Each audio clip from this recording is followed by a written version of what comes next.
To get from Gstaad, Switzerland into Italy, you have to change trains 3 times. It's a bit of a hassle, I won't lie, but well worth it to spend 4 fantastic days in Milan, one of the most captivating and glamorous cities in the world.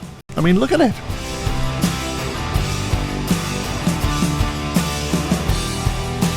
This is tumultuous. It's as if some force has been unleashed here, and everybody from all over the world has descended on the cathedral in Milan. I wanted to go in today, and I couldn't get through because of the security, so I may try tomorrow. But luckily my hotel is just around the corner here from the cathedral. I didn't know that when I booked it, by the way, but it's very convenient. Right up the street is the local Starbucks. This is Milan. Of course that's a Starbucks. And this is the Apple Store. More specifically, the Apple Store is located directly underneath the fancy fountain. What you learn within a very short while of getting here is that Italians cannot make anything easy. Everything has to be twice as complicated as it is anywhere else. I just went to the Duomo to try and get in, and you have to buy a ticket to get into the church. You got to buy it online. You go to the website and it doesn't load. So you're standing actually outside the church itself, and you want to go in and you want to buy a ticket. I mean, even though you oppose the idea of buying tickets to churches, you want to go in and buy a ticket, and it doesn't load.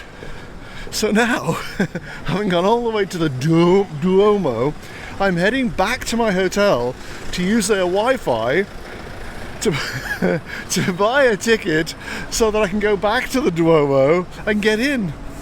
How ridiculous is that? But I also might put a jacket on. It's very cold today. So maybe this is just telling me not to catch cold. It's in the 40s here. And I'm going to go in this place at some point as well. This has got a huge exhibition of original Da Vinci art. The main Da Vinci attraction in Milan, though, is this, the mural of the Last Supper. It's incredibly popular, so you have to buy a ticket well in advance. Of course, I didn't know that, so I just showed up anyway. That was actually quite funny because they've opened the doors to the tours, and I've been on one of those tours before. I don't need to go on another one, but I went in behind one of the tours, and I said to the guy who was checking tickets and everything, can you just put like one extra guy? Can I just go in? And he got really annoyed. He goes, no, exit please. He actually forced me out the door. I booked a ticket for 11 o'clock for the Duomo. It cost me 15 euros, which I guess these days is around about $17 or something, or I don't know what it is, like 15 pounds. I've kind of lost track of the currency exchange, but you've got to be really careful. You've got to make sure, if you do this, make sure you get the tickets from the cathedral itself, from their website, because there are loads of other websites, and one of them, which I thought was the cathedral website, turns out to just be some tour guide thing, and they were charging up to 50 euros. 50! And I thought, this is rather a lot just to go in a church.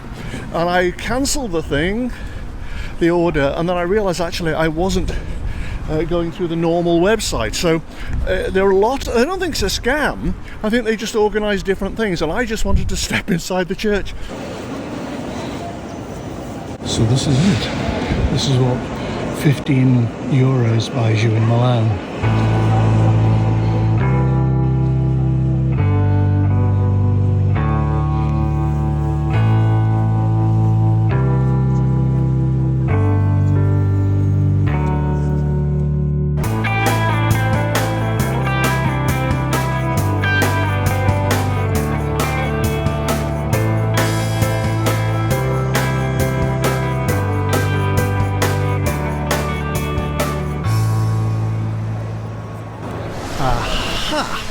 I have just made a discovery.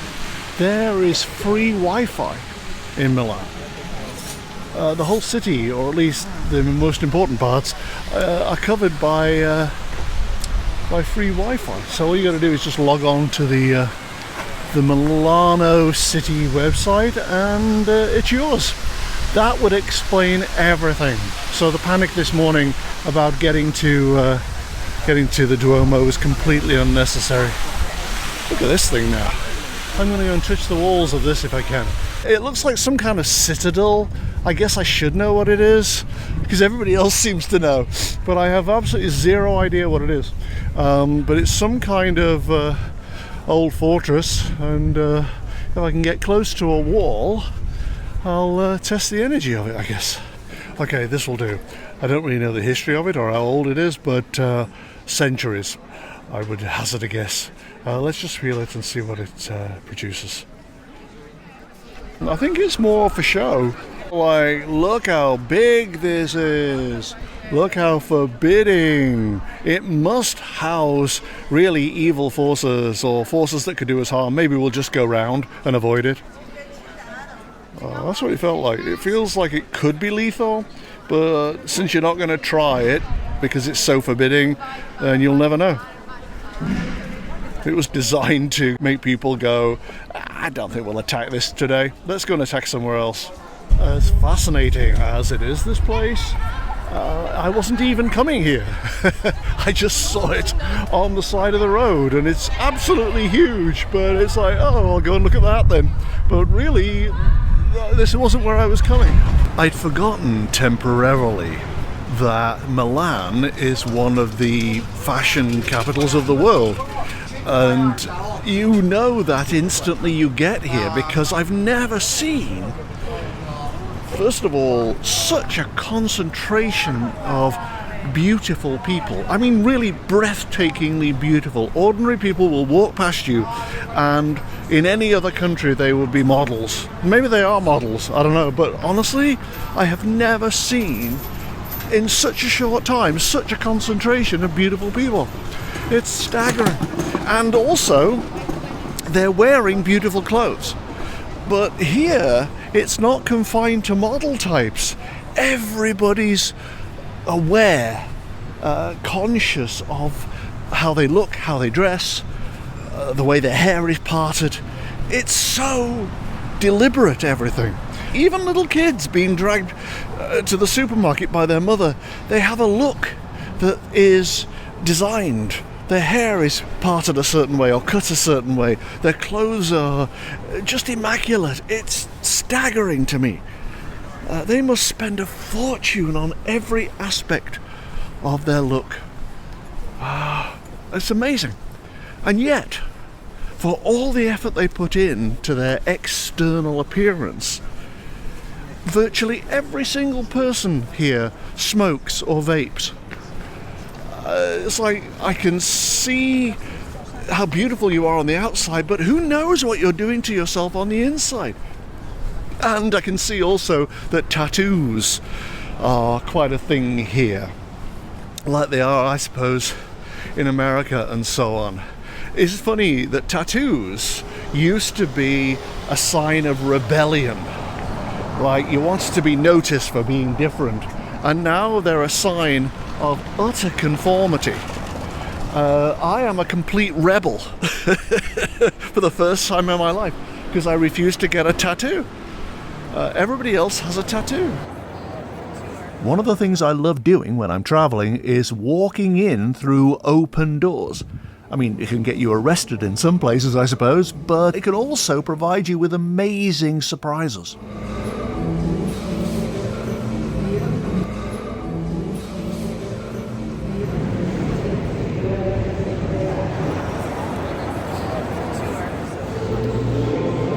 Stunning. Utterly, utterly stunning.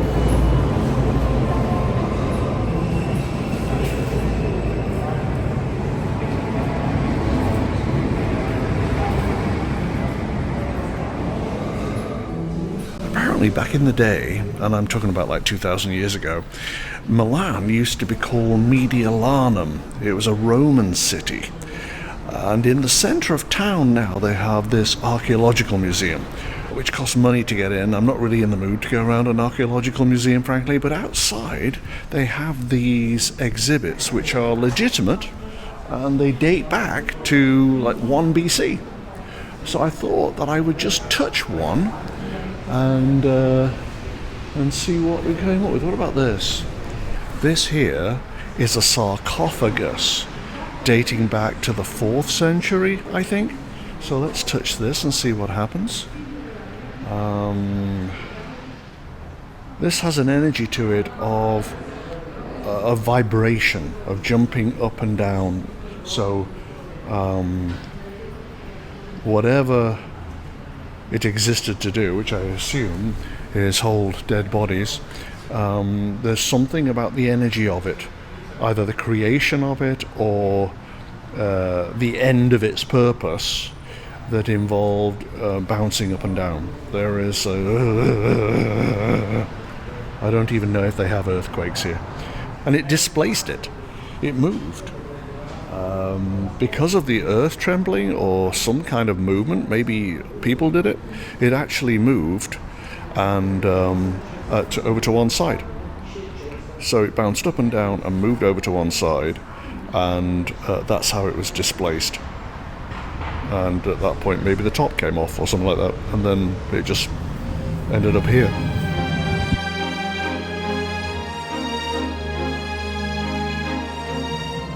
I've inadvertently wandered onto the campus of Milan University. I would love to have come here as a student and spent a year in Milan when I was a kid. I mean, look at it, it's just dazzling. Yeah, I don't know. If I have regrets, it's about not being more spunky when I was young. And I came from a family that was not blessed with self-confidence at any level, and it took me years to get over that. So unfortunately, I never had the courage to do something bold and crazy like come to Milan to study. But boy, would I have loved this. These kids are so lucky.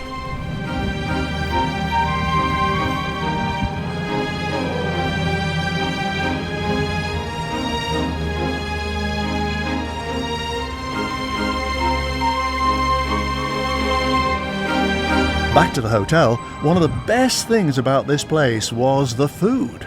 From free muffins in the lobby, to a complimentary slab of chocolate they leave by your bedside, to the breakfast buffet that seemed to extend into infinity. It is breakfast time. There's only me here, as you can see. It means no idle conversations or chit-chat, which I don't do in life anyway. I'm not a gossiper or a chit-chatter. And so I avoid all of that. I avoid the questions like, so what do you do then? Which I really don't like. What am I going to say? I touch churches and feel the power of God in the pillars. I can use the energy of a political moment to forecast the future. It's something like that, Well, there's also nobody saying to me, so what do you think of Trump then? It's like, oh, shut up. This is my room. Not lavish, but very comfortable, and eccentrically Italian in some ways. The closet here, it's just curtains. I came back yesterday and there were 5 men standing in here. Since none of them spoke English, I still have no idea why. Another open door I walked through belonged to this church. The result was not as pleasant as I'd hoped.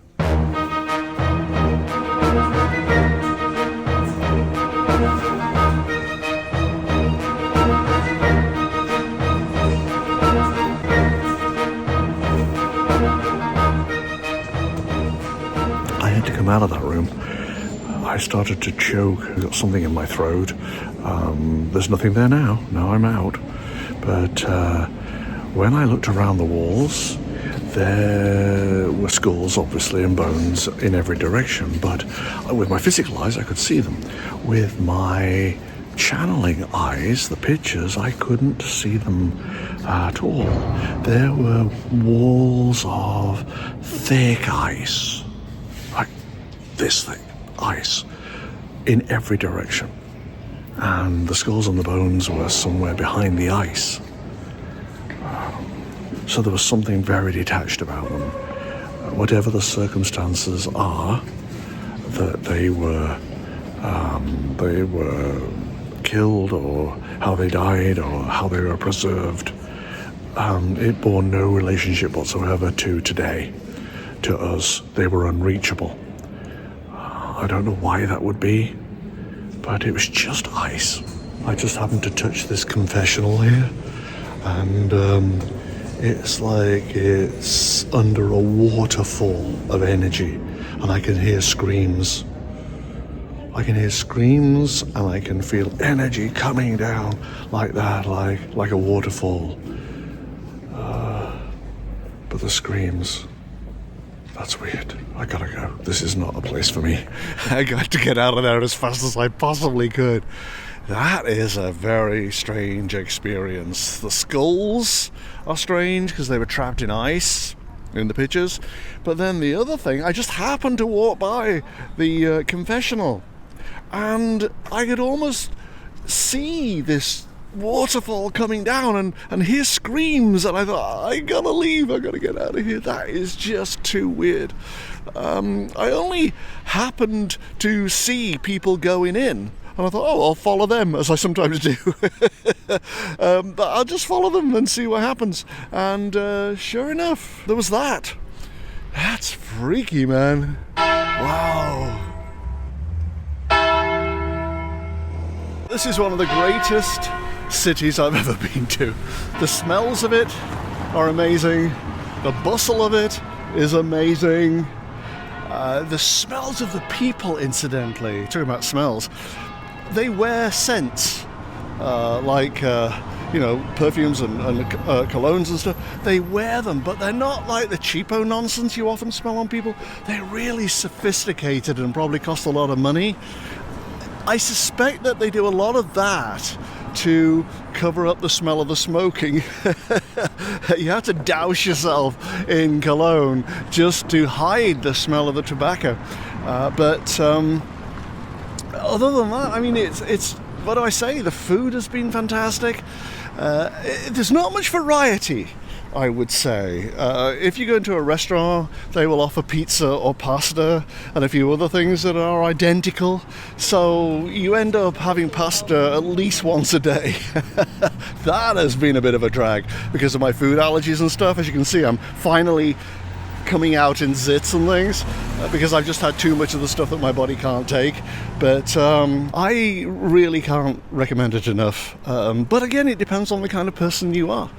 If you don't like bustle and you don't like noise and you don't like the squeak and the rattle and the bang of thin little trams as they go up and down the street, it feels a bit like a model railway. But if you don't like any of that, then this isn't for you. But honestly, yeah, no, I've fallen in love with Milan.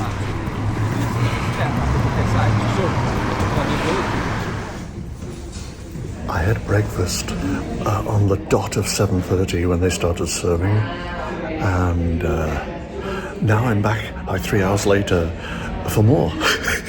I realised that they just stay open. The breakfast is available here till 10:30 or 11 or something, and it's just sitting here with nobody eating it, and the place is empty. So I thought, who could make short work of that? And so I came down to help them finish it off. It's the least I could do. I'm a giving person. Italians tend to drink cappuccino in the morning with their breakfast, and then they switch to wine. I've been lectured twice while I've been here, in a benign way, about the fact that I shouldn't really be having a cappuccino at lunchtime. I have no such rules. I'm a rebel, remember, I don't have tattoos. So I try now to switch from a milky coffee in the morning, and I'm allergic to milk anyway, so that's probably a good thing, straight on to wine by late morning. They don't speak English here, I found. I mean, a little bit. I mean, why should they? It's their country, they can do what they want. But that makes it a little difficult if you have no idea of any Italian words. People in the hotels speak English a little bit, so that's been fine. But all too often, I've had to resort to the international language of shouting and pointing, which is always my fallback. I want that! Give me one of those! And if they still don't understand, well, you just shout louder. This, I believe, is Via Dante in the centre of Milan. It's just a street full of restaurants.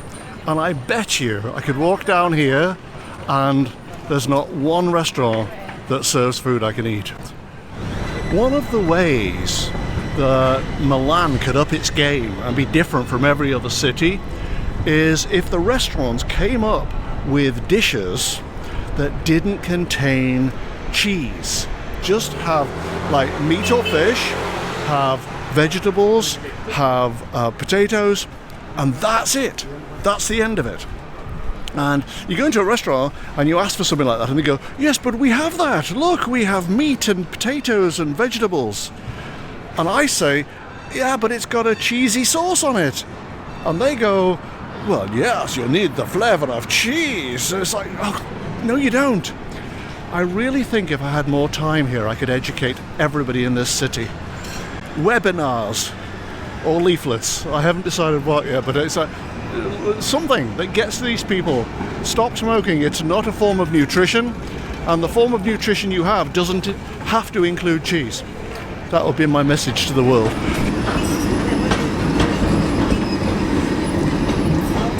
There must be 1,000, maybe 5,000 sandwich shops in Milan. Everywhere, on every corner, there are sandwich shops. Yet this is the only one that has a line going all the way down the street. Whatever its secret is, they should have more branches. Believe it or not, I got so desperate that I had to come into the Hard Rock Cafe to have just a plain burger and fries. I haven't been in a Hard Rock in 30 years, but this is my last resort. Boy, is it a wonderful city, this. There's so many shops. If you like shopping in person, not online, actually going into a physical building and buying stuff, this is for you. If you can get over the fact that they just park anywhere. This is on a crossing and in the middle of the street. It's just in the middle of the street, on a crossing. They decided to park there. In a way, I don't want to go home. Not because of where I live, but because this is so great. You don't want it to go on like it does in your absence. You want to be a part of it. And that's it. That's the end of my stay. I have enjoyed it enormously. It is fantastic, this city. And honestly, I don't know that I could have done more than I've done, or had more meals than I've had, or seen more churches, or tested more energy. I really am pooped. It's not been a vacation at all, but boy, has it been amazing. If you've never been to Milan, and it does look as though this is the kind of city you might enjoy, then I really, really encourage you to come just to Italy. Just come to Italy. It's one of the best countries in the world. And the weirdest thing, do you remember I said that everybody in the city was beautiful? Almost everybody you passed was like a model, and the women would take your breath away, and the guys were dressed up to the nines with immaculate hair. It's true. But only tonight did I discover that it's actually Milan Fashion Week. All week while I'm here, it's Milan Fashion Week, which is why there are so many people walking around in haute couture. You remember I said, these people could be models. That's because they are. I'm leaving it all behind now, and I'm very sorry to be going. It's a relatively safe city, I think. I mean, I would always keep your hand on your wallet. I've taken to putting my wallet in my pocket and then putting a handkerchief on top of it, so that anybody who tries to steal my wallet has to go through my snotty handkerchief first. That's a deterrent right there, and even I don't like touching it. But no, you know, take regular precautions, but it seems on the whole like it's fairly safe. And look at me now, I'm in a completely empty street and there's nobody around, and it's night time, and I'm not really worried about it. I don't think anything's going to happen, and if it does, My hotel is right here, and I'm going to stagger into reception. Alrighty, gotta go. So thanks very much, guys. I will see you soon. Goodbye.